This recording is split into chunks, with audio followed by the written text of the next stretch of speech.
বিসমিল্লাহির রহমানির রহিম। হযরত উমর ফারুক রাদিয়াল্লাহু তাআলা আনহুর ইসলাম গ্রহণ। হে আল্লাহ, এই দুজনের মধ্যে কোনো একজনের ইসলাম গ্রহণের মাধ্যমে ইসলামকে শক্তিশালী করুন।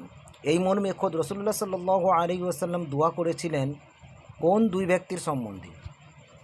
ওমর ইবনে খাত্তাব ও আমর ইবনে হিশাম অর্থাৎ আবু জাহল এর সম্বন্ধে। মক্কায় যে দুই ব্যক্তির মধ্যে একজনের ইসলাম কবুলের জন্য রাসূলুল্লাহ সাল্লাল্লাহু আলাইহি ওয়াসাল্লাম দোয়া করেছিলেন, তাদের মধ্যে কার পক্ষে তার দোয়া কবুল হয়েছিল? হযরত উমর ইবনে খাত্তাবের পক্ষে। খোলাফায়ে রাশিদিনের মধ্যে কোন ব্যক্তি ইসলাম গ্রহণের আগে মুসলমানদের কট্টর দুশমন ছিলেন? হযরত উমর ফারুক রাদিয়াল্লাহু তাআলা আনহু।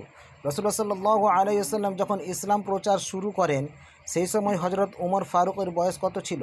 প্রায় 27 বছর।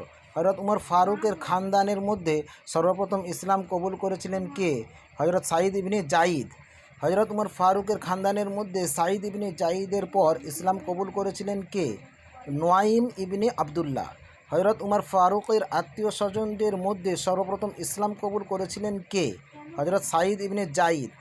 আদি গোত্রের মধ্যে সর্বপ্রথম ইসলাম গ্রহণকারী সাঈদ ইবনে জাইদ আত্মীয়তার সম্পর্কে হযরত উমর ফারুকের কে হতেন? চাচাতো ভাই ও দুলা ভাই। হযরত উমর ফারুকের যে বোন তার আগেই ইসলাম কবুল করেছিলেন তার নাম কি? ফাতিমা বিনতে খাত্তাব।